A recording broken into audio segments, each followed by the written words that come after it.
ऐसे तालियां भी कुछ कंजूसी नहीं कर रहे आप।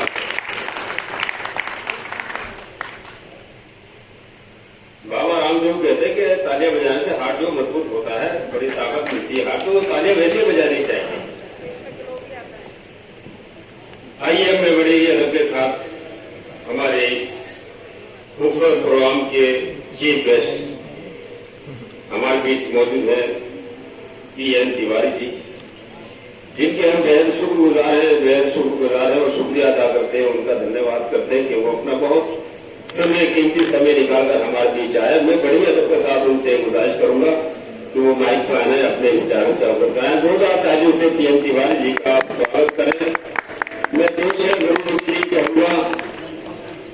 पीएन तिवारी जी के दो शेर है कि नाम पीएन तिवारी है सम्मान का, नाम पीएन तिवारी है सम्मान का, सौदा करते नहीं धर्म ईमान का, एक ही रंग है खून का देख लो, चाहे हिंदू का चाहे मुसलमान का।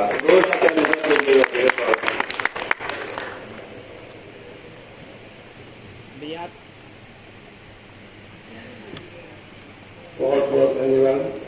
काफी कुछ घोषणा के कारण टाइम निकला, लेकिन मेरे काफी परिचय दिया। सबसे पहले तो मैं ये कहूंगा कि जो आज ये कानूनी जागरूकता सेमिनार है, शिविर है, चल रहा है, इसमें सबसे ज्यादा कानूनी जागरूकता किसके पास है? मेरे हिसाब से वो नसीम भाई के पास है। क्यों? आज का दिन पता नहीं इन्होंने क्यों चुना। आज एक तो शरद पूर्णिमासी है, वाल्मीकि जयंती है और ईद उल मिलाद का दिन है। तो ये तीन चीजें एक साथ इकट्ठी हुई और ये आज हुई।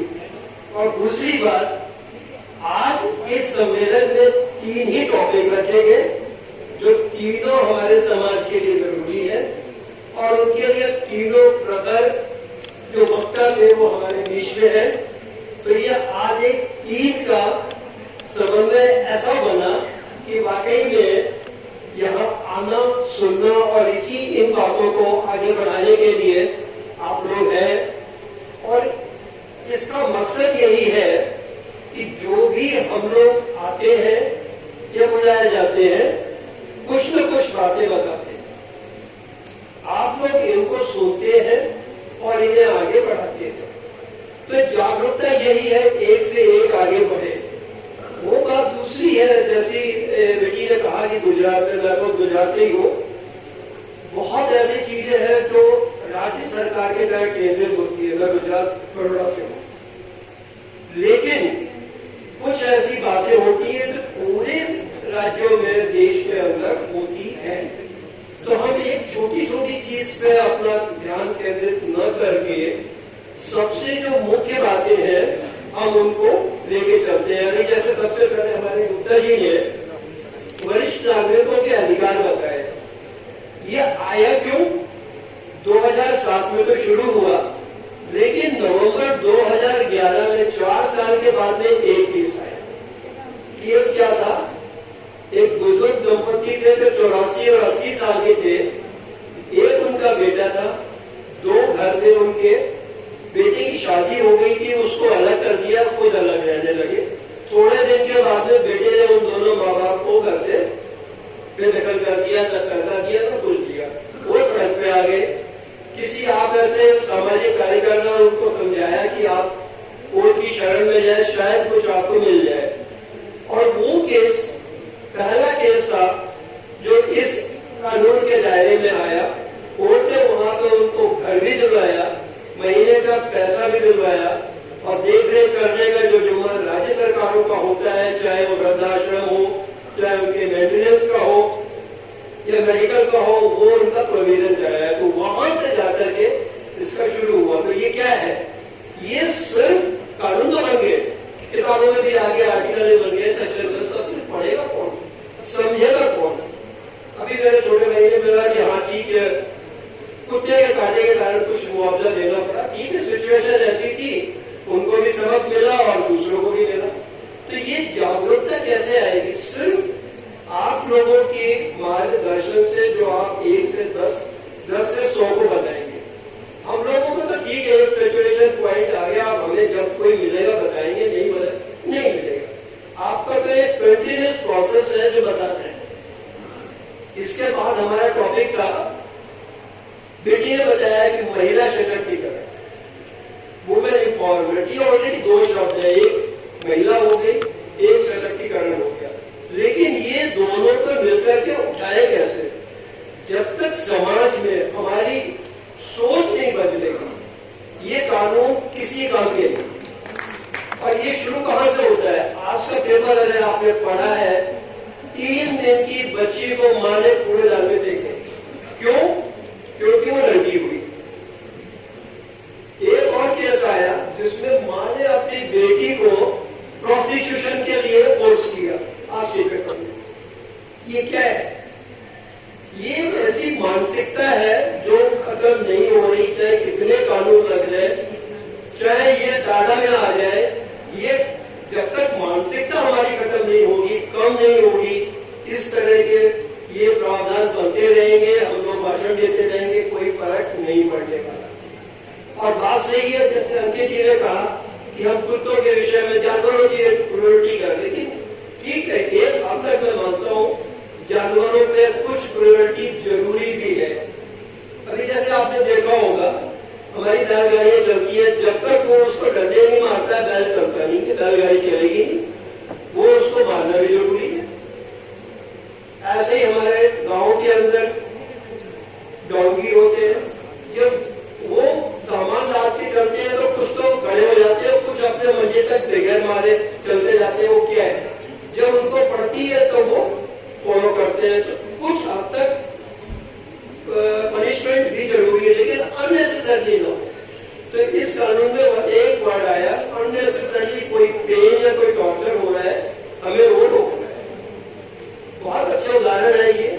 लेकिन इन सबको नक्शल में लेते हुए सिर्फ एक ही बात है कि जब तक हमारा माइंडसेट चेंज नहीं होगा, चाहे वो समाज है, चाहे हमारा घर है, चाहे स्कूल है, कॉलेज है, वहां पे ये प्रवृत्तियां जारी रहेंगी।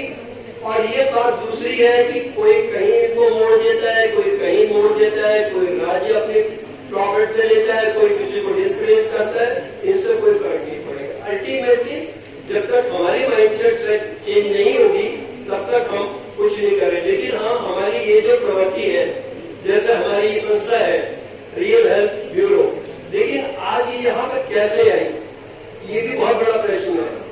इसको एक्सपोज करने के लिए हमारी जो डीएनएसए है, उसने ये प्लेटफॉर्म दिया। उनके माध्यम से आप यहाँ आए और आपके माध्यम से हम सब इकट्ठे हुए। तो हर कार्य के लिए एक प्लेटफॉर्म जरूरी है। सोशल वर्कर से एक प्लेटफॉर्म चाहिए जहां से आप अपनी बात आगे बढ़ाएं। ऐसी संस्थाएं जो सिर्फ सोशल वर्कर के ही उसके संरक्षण में बनती है, और वो जब अपना कार्य अच्छी तरह से कैसे कर सकती है, तो उनको भी एक अच्छा प्लेटफॉर्म चाहिए।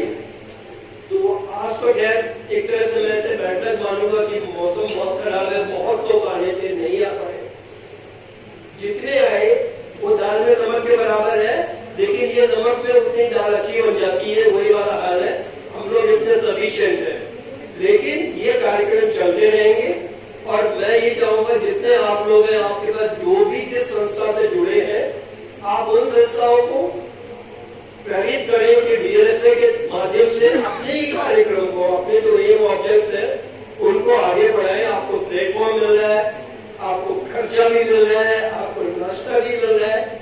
दिल्ली में कम से कम ये चीज है, हमारे गुजरात में ये चीज इतनी एक्टिवनेस में नहीं है, क्योंकि ज्यादा वहां जरूरत थी।